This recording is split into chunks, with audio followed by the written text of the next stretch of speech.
Welcome to Dirt Road Discussions, the podcast where we're all about agriculture all the time, broadcasting from the Idaho Farm Bureau Federation headquarters. We introduce you to people from all over the country who are keeping agriculture growing strong. Whether you're a seasoned farmer or just someone curious about where your food comes from, you're in the right place. So let's take a journey down the dirt road. Hey, oh, bringing the energy today. Sorry, go on. I had to. I tried to make eye contact with Joel to make him know that I was going to do something. Sorry, go on. No, I can't match that energy. That was pretty dang good. So you said you were going to do energy. yeah, energy. Oh, yeah. Yeah. I like it. All right, go. Just go. mid-podcast, I'm sorry. I want Start you to over. Start over. Hey, friends, welcome to the podcast that's as electric as that fence on your farm that your dad warned you about. Dirt Road Discussions. I'm your host, Cam Hammond. I'm ecstatic to be joined by the co-host of Dirt Road Discussions, Mr. Ott Clark. Ott, how you feeling today? Lovely. Very good right now. There's some good energy on the There's podcast. so much. Can you It's feel that? palpable. It's building. Yes. It's going to be a great day here on the Dirt Road. So to you, the listener out there, thanks for tuning in. We hope you love listening to our playful puns as much as we love sharing the world of ag with you. So be sure to check out our past episodes and subscribe to catch new episodes of Dirt Road Discussions, which come out every other Tuesday. All right, Ott, I mentioned that fence. Did you ever touch that fence? I have several times. How'd it feel? Once on purpose and lots of times on accident. Only once on purpose. Yeah. How'd it feel? Yeah, it's shocking. Wow. That's my pun. That's what Ayo. I'm talking about. You don't need to touch them. There's easier ways to find out if those fences work. The one time you did it on purpose, was it a dare? It was like everybody's dad does it to him once, where they're like, Yeah. you gotta do it, and it was my time to go from child to man, I guess, at the ripe old age of 8 years old or whatever it was. Cross the threshold. Yep, exactly. Initiation. No, I can remember that as well with my dad. You know, he'd drive across and the fence would be let down and he'd say, okay, put the fence back up. Yeah. And you know that fence, you're going to have to touch the at some electric point. part at some point, and he'd just look at you and, all right. And then you'd feel it. As soon as you touch it, go throughout your whole body. And, I'm with you there. We can all feel that feeling. If you haven't, head out to your local farm. Go touch some fences. Join the group. Yes, we won't be liable for any electric fence touching, but it's a way to get introduced to the ag world for sure. So power is kind of important in farming and ranching. Not only does it teach valuable life lessons to children, but that electricity powering the fence ensures those important bovines stay where they're supposed to. So we're going to explore this more on the episode today about this connection between energy and agriculture. But first, we can't let Ott off the hook. We've got to play some Ott shots. Love it. You ready? Okay, on this edition, we are going to test Ott's knowledge of the electrical grid. Okay. You're going to have to channel your inner electrician and tell me how much electricity is used to power common equipment or items found on a farm or ranch. Love it.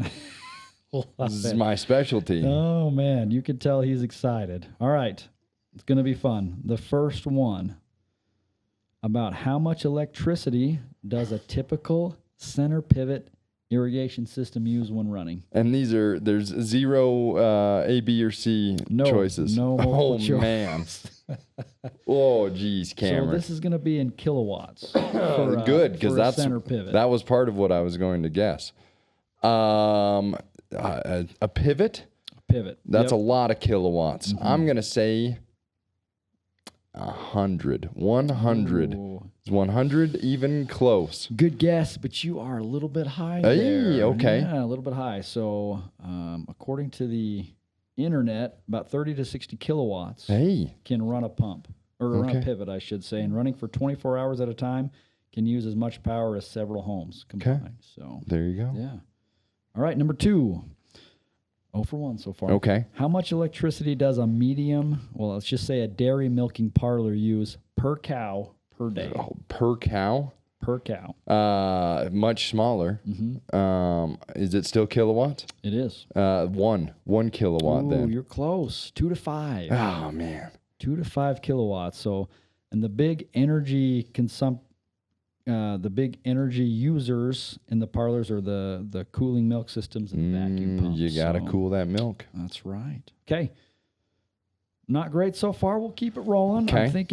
We're thinking positive here. Number 3, how much electricity does an electric fence charger use? Speaking of that electric fence. Not kilowatts. Not kilowatts. Yeah, this would be much less. Just watts. I am going to say 60. Ooh, again, you're a little bit high. Oh my goodness. We treat our cows with the big electric shocks.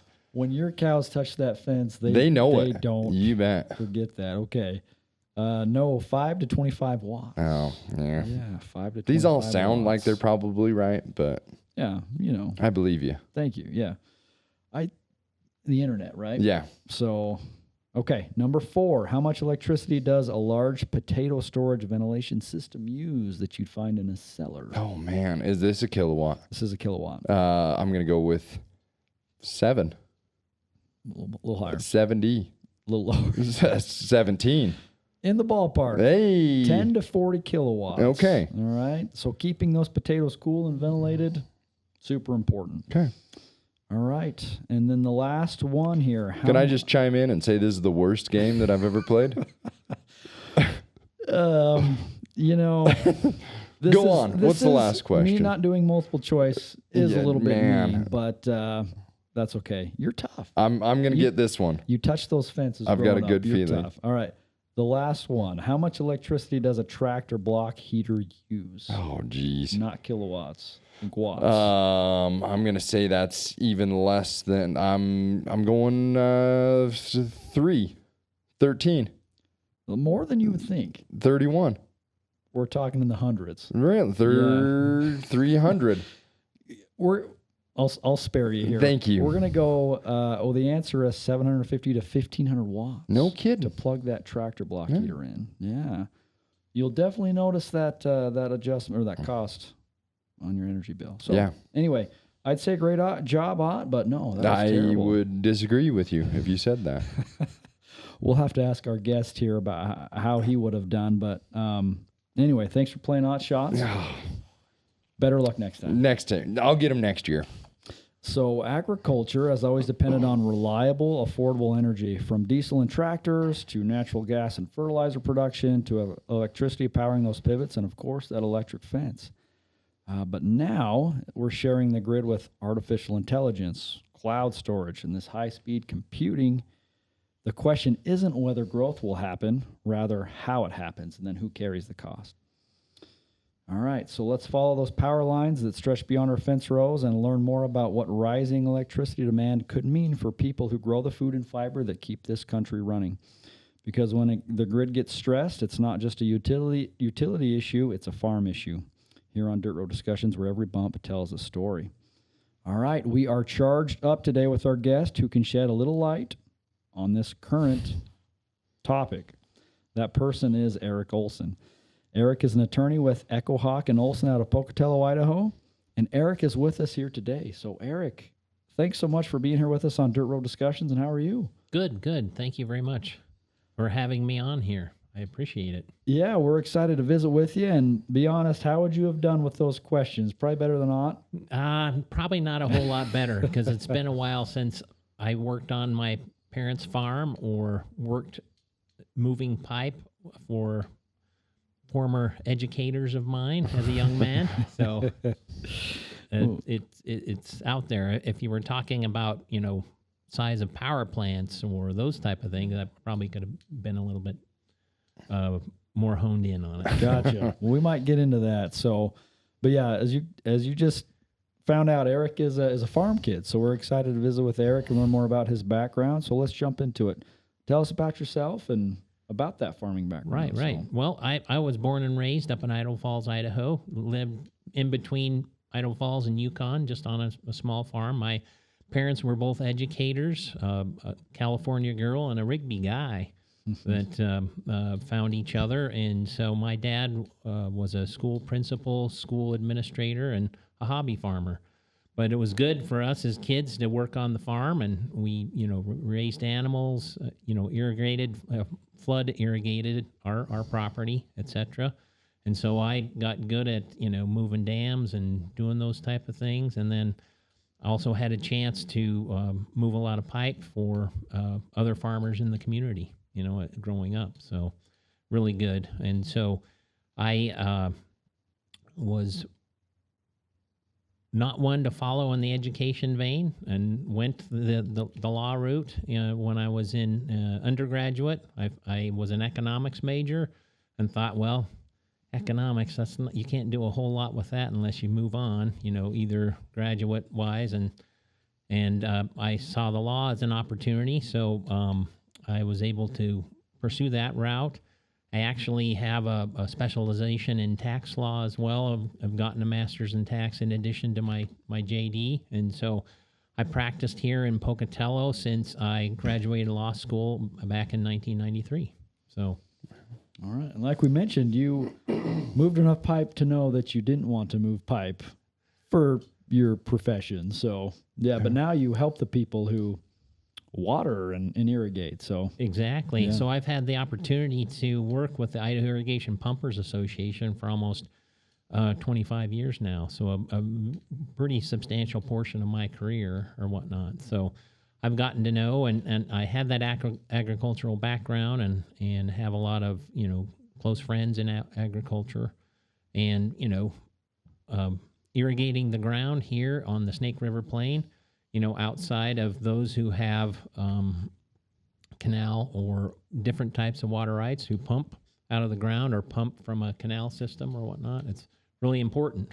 So, and one of the critical things is keeping rates as low as possible, because that's a really key input into a farmer's economic calculus.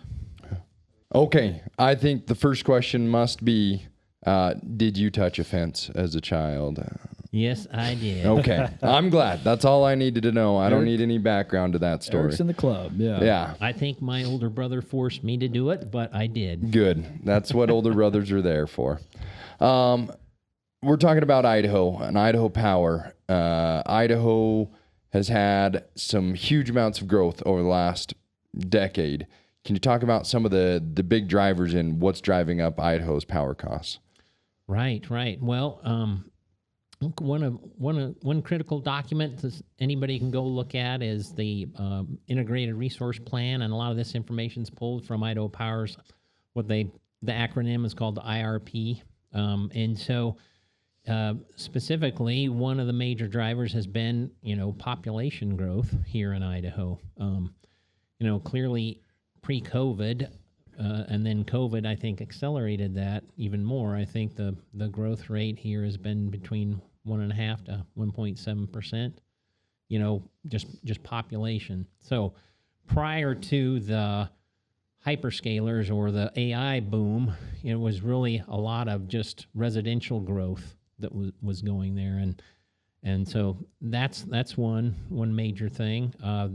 And here recently has been the industrial sector, through Micron over there in Boise, building this big fab plant, and then also like Meta and other data centers that are coming in over in the Treasure Valley.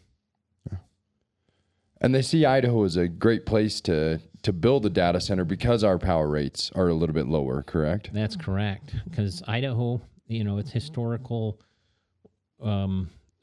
niche, at least Idaho Power still does have a very environmentally friendly and low cost, hydro resources here, and that's its major backbone, or what we'd say the historical generation fleet.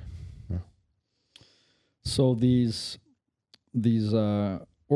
companies, these organizations are moving in that require a lot of power. And that alters things for a grid that maybe doesn't have the power required to make these operations, make their systems work.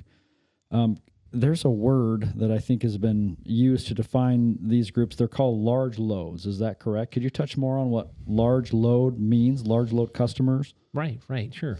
A large load customer typically falls into a new or an increased load of anywhere from 10 to 20 megawatts, additional megawatts of power generation need. And so that is historically just huge. Idaho Power has typically grown the system at about 2% per year. And right now, in that industrial data mining, data center area, it's predicted to grow at year over year 8% per year. Oh. So it's just amazing.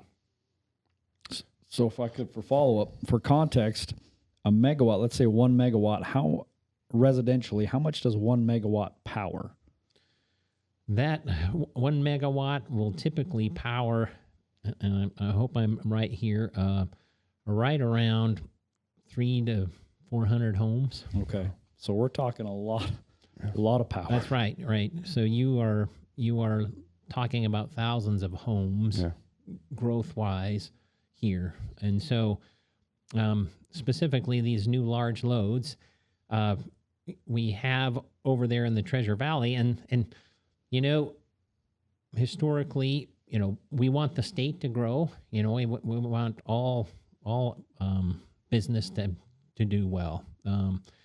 However, sometimes the way that rates are calculated and then determined and then allocated to the various classes, we can have what we call some interclass subsidies between the classes, between the residential, the commercial, the irrigation, and the industrial. And so, that's what we as the Idaho Irrigation Pumpers Association, it really does. It's a trade association comprised of all members who choose to join with us and make voluntary contributions and allow us to go in and participate in these rate proceedings before the Idaho Public Utilities Commission. So each one of these, each one of these large loads would be the size of like a small city, correct? Right, like correct. the power that they're pulling in. I had to put it into words so I could believe it. Question I have, you mentioned Idaho has a pretty extensive hydropower grid. Do you happen to have the numbers on like how much of our power is hydropower versus solar versus wind versus, fossil fuels?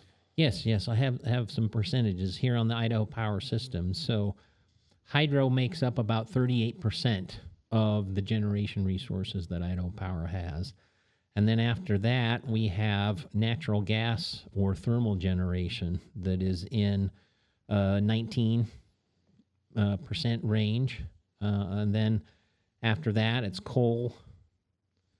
And then coal is about 12.5% there. And then market power purchases are about 12.5%. So that's just going out on the open market and buying it from other producers within the Northwest region. And then wind is about 9.7%. And then we have a new entry in the market. With wind and solar, those are intermittent resources. When the sun doesn't shine, you're not generating any energy, or the wind's not blowing. And so historically, prior to battery storage or whatever, they used the dams to ebb and flow, to ramp up, when the wind doesn't blow or when the lights go down and back and forth. And then, because during the day, you'd have periods of a lot of excess power. But now, with the electrification, with solar and whatnot, you have these big battery storage units, and they're able to capture that excess wind or solar energy that's generated and then plug it in to those batteries. And so that's another new resource that's come on in the last 3 or 4 years, on a industrial scale. Yeah. And so that's kind of the makeup there. And previously you talked about this load growth, and to give you a little context, back in 2004, I brought a little bit of information. The peak load in megawatts back in 2004 was 2,843 megawatts. That was the highest Idaho Power System peak. Its most recent system peak was in 2024, a 20-year time frame there, was 3,793 megawatts. All right. So that's about a 900 megawatt increase. See, in 20 years, that growth. They're predicting with these new large loads that are coming in, we're going to grow that much in 5 years. Oh, man. Just to give a little context of what we're dealing with here. I do have one more question on the makeup of our power grid. Nuclear. I didn't hear anything about nuclear. Do we have any power coming from some sort of nuclear sector? Not on the Idaho Power System at this point in time. They, with the base load they have with the hydro and stuff, they really have a unique generation profile or whatnot. And so I know the standalone nuclear is out there, and I think we'll have to see how that develops, but it looks, very promising, I think, to potentially meet that loads. The other big issue they're really dealing with, and what I've heard when I've been before the PUC and talking with company officials and other attorneys that deal with energy law, is over in the Treasure Valley, they have a lot of not in my backyard problems. It's hard for them to build those type of resources close to the population center. So, and I think nuclear still has a little bit of a image problem. Yeah. And I want to, we'll get back to hydro because I have a few more questions on that. But when you said within a 5-year period, energy growth would match what has been over the past 20 years, that's alarming to think about, because immediately my mind goes to, well, I doubt our grid can handle that currently. And then I think to what's happened in other states like California, where they have the rolling blackouts and things like that. So I know, like, for an ag operation, a dairy, you can't have a blackout. That just doesn't work. So how do you square that circle with all of this new energy demand that's coming? How is that going to work with the current grid that we have? Well, with the current grid, this planning process through the IRP, or the Integrated Resource Plan, they have had a number of new upgraded transmission projects on the books for decades.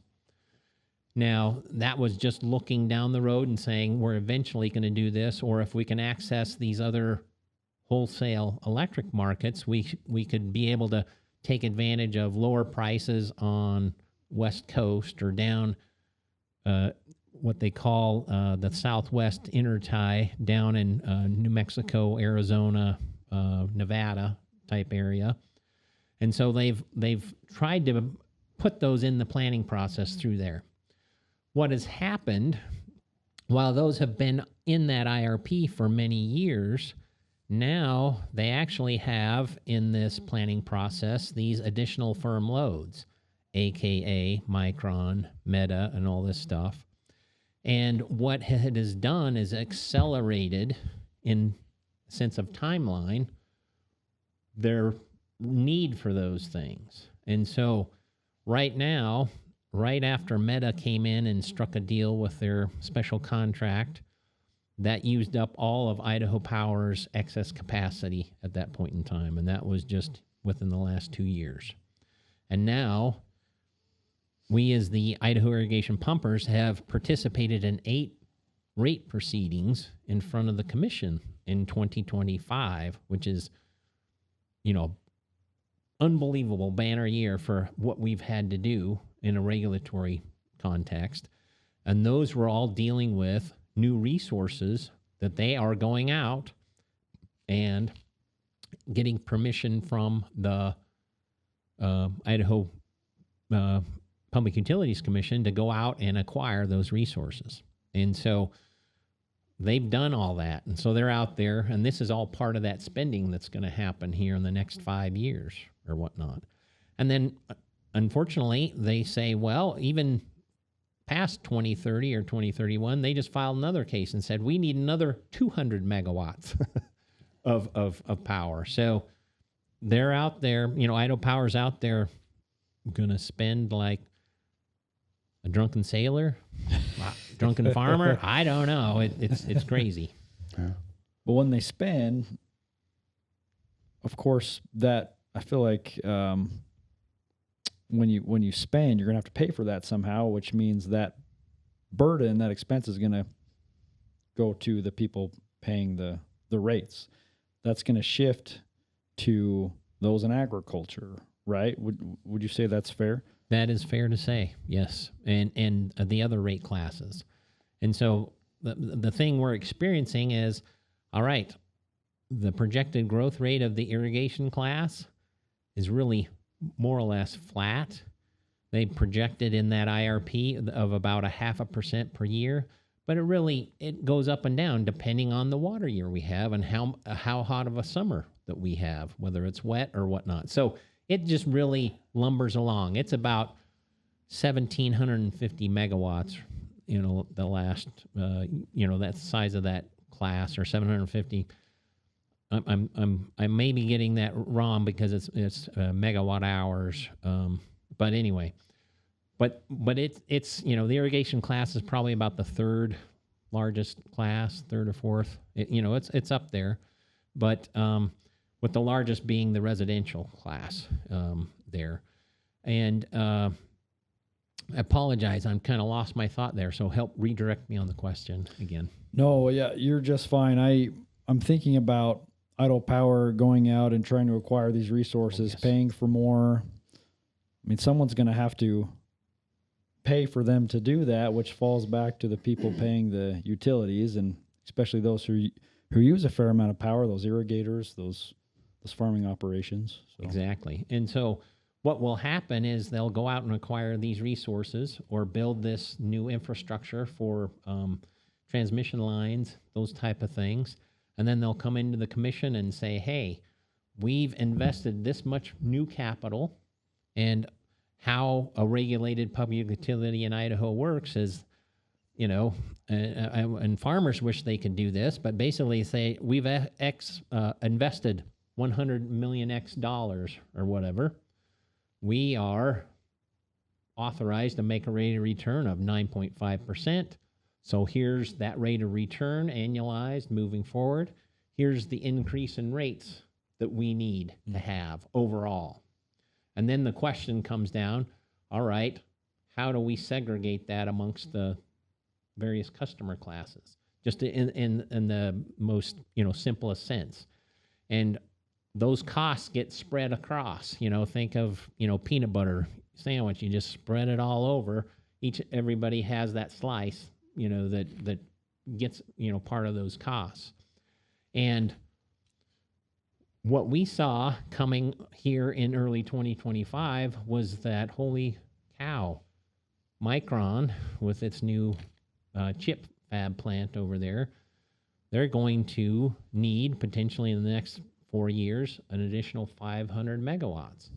And if that price that they had in that contract wasn't set appropriately, there was definitely a risk that its full share of the costs, to serve it would get pushed over or spread amongst the other customer classes. And so that is the big issue that we have, because we as a irrigator class, irrigation per acre, especially farmers in high lift areas, they pay a lot. The farther they got to pump it up out of the ground or up and over a mesa, that type of a thing, then the costs go significantly up. And now with the depressed commodity prices, farmers, with that perfect flat demand curve or whatnot, they're just at the mercy of those things and really can't control those market prices. And so that they're getting pinched, from all the inflationary pressures with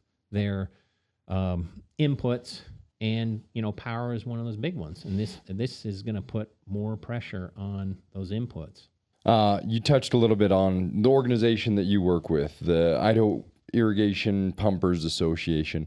Can you touch on kind of who you represent, and maybe, I don't know if you can throw some numbers out about how much, it costs to pump some water up a couple 100 feet out of the ground.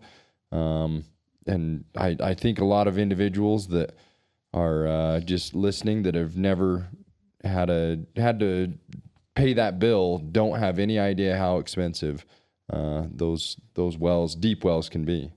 Correct. And so, yes, the Idaho Irrigation Pumper System, or Pumpers Association, is a nonprofit trade association. And it was initially formed back in the late 1960s. The original law firm that I worked with, Eric Olsen, is still around. Lou Racine, who was a famous attorney here in the Pocatello area, started working with the irrigators and represented them before these PUC matters. And so its mission is very focused, laser focused on participating in these rate proceedings, when they go in for a rate case to increase the rates, to make sure that the amount that gets allocated to the irrigation class is appropriate under the circumstances. And so that organization has been around for, 60s, 70, quite a long time. And so they basically are have executive director and then volunteer board members that are irrigators throughout the eastern Idaho and over in western Idaho. We try to have a representative board membership from everywhere, and so it's been doing that, and it pays for its operations through those donations. There's also a apparatus in legislation that allows entities like us to apply for and get funding paid for by the Idaho Power Company. So to the extent that we go in and we make good points that are applicable to all rate classes, then the Idaho Public Utility Commission can award monies that are then specifically allocated back to the irrigation class, for that representation. So we have those two sources of funding, the what we call intervener funding, and then through the donations.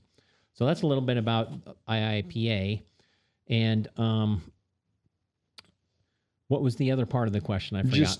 I don't know if you have any numbers of like the cost that it takes to pump some water and then get it out. I mean, Cameron, I think, mentioned 30 to 60 kilowatts for a center pivot to run a center pivot.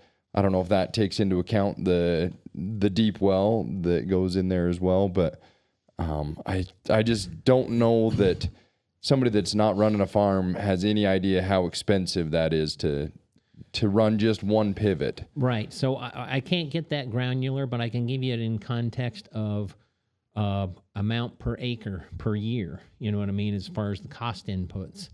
And I know that recently, depending on how big of an irrigation system you're dealing with and how big of a horsepower pumps that pressurizes your system, it is ranging from $50 to almost $80 per acre per year as an input.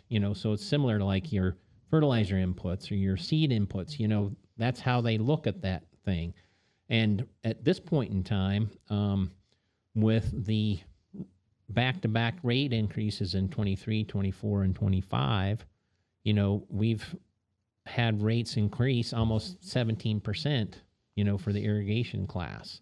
And so those are hard numbers when you go on a per acre basis for those inputs.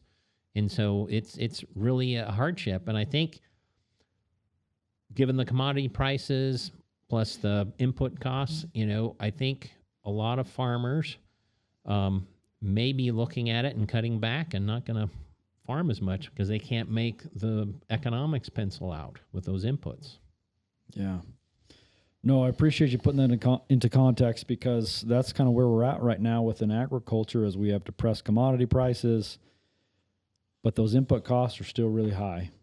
And so electricity, power, that's just another way that those in ag are going to get pinched, like you said. And so it's kind of scary to think about when farmers have to decide, well, I guess I'm just not going to grow or produce this much acreage this year because I can't afford it, right? And then that affects all of us just from a food scarcity perspective. So Yeah, correct. Yeah, and so that's the hard decisions they're going to have to make.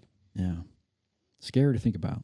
So Yeah, the Idaho that we know, that I've seen growing up, only exists because of the irrigation. I mean, if you look out, 10 miles past where I grew up in Snake River, headed towards Arco, it is sagebrush and, dust.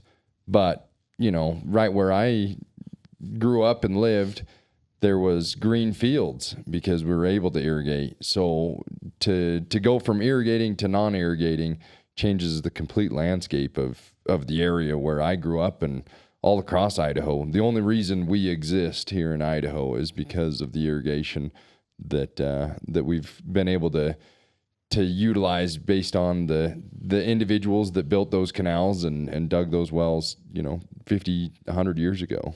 Right. Well, obviously, I'm sure you've talked about the water issues over the years as well.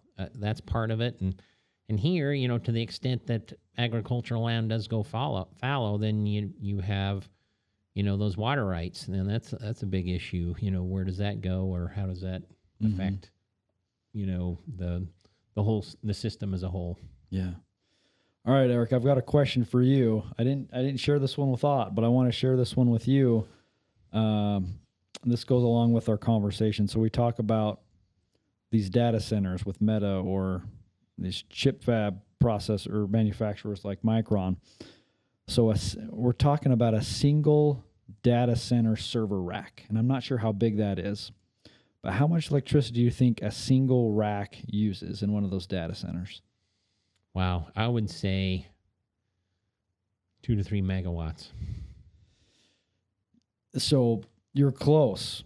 Well, actually, megawatt, kilowatt. This is actually telling me this is in kilowatts? This is in kilowatts. Okay, so yeah. I'm a little high then. I was using megawatts. Yeah, but I mean, just a single rack is using like 5 to 10 kilowatts, which is, and hundreds of those racks together, so that's and then a you small get up town. into the megawatts. So, 1,000 kilowatts is a megawatt. So, Man. So just the amount of energy and power that these companies are going to need is crazy to think about. So to go along with that, I mentioned hydropower, or you talked about that a little bit. I saw an article about how Google is investing in hydropower now to help power some of these data centers. So for the longest time, we heard really bad things about hydropower, how it affects the environment and things like that. But really, hydropower is the cleanest, most efficient power generator that we have. So do you think these companies are starting to view hydro in a different light because it's going to help them accomplish what they want to do? I would say for sure. So the hydropower issue, I know that I think it was Google there on his eastern seaboard, last summer, when we had, when I spoke at one of the Farm Bureau events up in Idaho Falls, when you went and looked at the recharge sites and that type of a thing. I know that Google had just entered into, billions and billions of dollars worth of deal to acquire some hydropower there on the eastern seaboard. And so I think the one thing about hydropower, you got a lot of capital costs to put it in, but then again, as long as the weather cycle and the rain and everything, you don't have those energy costs or input costs because you have that water, that flow of the river that runs that, similar to the solar or wind. You don't have those energy costs like a thermal plant with natural gas or coal, that type of a thing.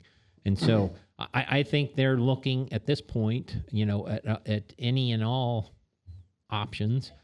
I was interested to hear in the State of the Union address last night that also, the president chimed in and talked about these hyperscalers and saying, you're going to have to build your own production, energy production and whatnot. And so it'll be interesting to see what happens on that front as well. So I think that's kind of related to that as well. You bet. Going back to the, a large load going in. Let's say that Meta does get, everything approved through Idaho Power. What would give you and your members confidence in knowing that, irrigation pumpers aren't going to get, they don't have to foot the bill for Meta's new data center? What we have argued just recently in the Micron case to make sure that this happens is that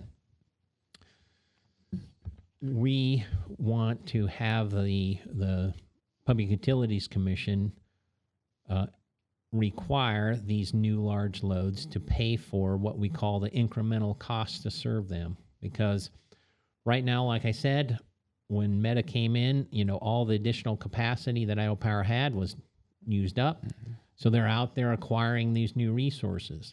And as a general rule, there are exceptions. The cost to go out and acquire a new resource is usually a lot more expensive than the existing resources that we have. And in the regulatory parlance, it's embedded costs or average costs, where you throw them all together and average them out versus going out and getting these new resources. And in all these cases that we've participated in this year, we're seeing those marginal costs are, 50 to 70% higher than what the current costs are on the system. And so we know, as a result of going out and having to acquire these resources to serve these new large loads, that we are facing higher costs. That's just, basic economics, basic business or whatnot. And so there's nothing in the current regulatory or statutory or regulations that the PUC is governed by that requires the PUC commissioners to make sure that those marginal costs that are caused by these things only get allocated to that new large load customer. They really have the discretion to say, well, we'll put 30% of it, but then we think everybody else, because they benefit from economic growth or whatever, ought to help pay. And we say, no, that's not fair. It's like being invited to a group lunch and be given a salad, but you got to pay for a lobster dinner for someone else over there. You know what I mean? It just, it leaves you walking away saying, well, I got gypped. So, Eric, to go along with that, I know that you've been working, and we have some legislators here in the state of Idaho that have been working on some large load legislation to help address this issue, and you've been helping out with that. Could you touch more on what this legislation looks like? And I know other states have looked at similar type things. So Correct. And so what we have done this year is specifically, I talked about the commission, generally has this jurisdiction to set fair, just, and reasonable rates. So those are the buzzwords. But that's can be broadly interpreted. And we don't have any precedent that has dealt with these remarkable new customers are coming in and causing Idaho Power to go out and acquire new resources to serve those loads.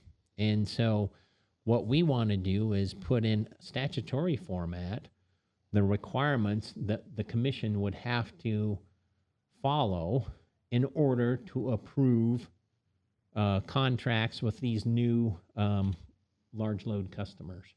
And specifically, what we would say is, in order to be found fair, just, and reasonable, the commission or the company in bringing forth this contract or agreement for approval before the commission must find that Idaho Power prices their energy and their service such that the marginal costs or the incremental costs of going out and getting those new resources are borne solely by the customer who is causing it, to ensure or insulate that the other classes don't get these costs that are caused by the new large load socialized or spread over these other customer classes.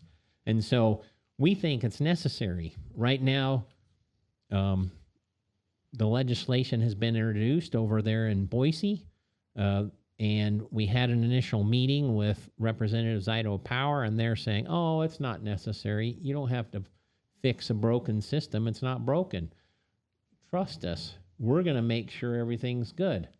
And, well, I've been involved in regulatory affairs, regulatory matters before the PUC for 25 years, and I don't believe it.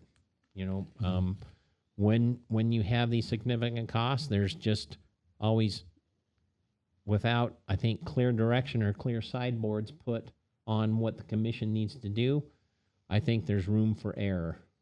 And that's why I think Idaho needs this clarifying legislation to make sure that the PUC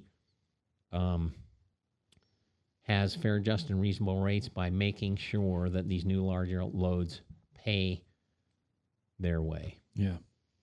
No, it only makes sense. So, Time out for a sec. Cost Socialization.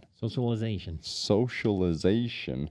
Is that kind of go along with what you're talking about right there? Mm-hmm. Okay. I have a term that I read, cost socialization. Can you describe how that kind of connects with what you're talking about? Correct. Yeah. Cost socialization is that process of, how the overall costs to run the system get spread across here. So, some costs are related just to keeping an aging power system going. So those typically you try to segregate those to the customer class. And what Idaho Power has argued is that a lot of these resources that they're going out and acquiring, it says, well, everybody uses them. You know what I mean? And that's true to some extent. Everybody uses them. But what happens, though, with these new large loads is it basically, at light speed, requires the company to bring them forward or to get them a lot sooner than they would have if the natural inherent growth would just, continue on. And so, so we're accelerating those costs, and through our participation in all these resource cases, we can specifically, through, technical engineering testing and looking at all the numbers, we can say, hey, really, this large load customer is associated with these costs. And so where the company was saying, no, we're just going to have this new large load customer pay their proportionate share. The socialization, just say, well, how much do you use? Okay, you're 30% of the thing. We'll give you 30% of the cost. And that doesn't quite add up when they're the drivers on all these new costs out there. And so, that's the tension between the new customer that's growing like crazy versus the old customer that has already paid for the system, the historic system. Yeah. You know what I mean? And they're getting the benefit of all those costs at the lower average rate. Yeah. You know what I mean? And so that's the socialization, because if you wanted to go straight socialization, you bring in these new large loads and just pay them the average and everybody, but all costs rise, you know what I mean? And clearly the historic customers are the ones that have been here, and this is kind of a term of vintaging, customers. Who's a new customer versus an old customer type of a thing. And so, the real critical issue is to make sure that new costs don't get socialized, evenly or per head among all the other customer classes. Yeah. So one thing we're really focused on, we care a lot about here on the DRD podcast, are family farms.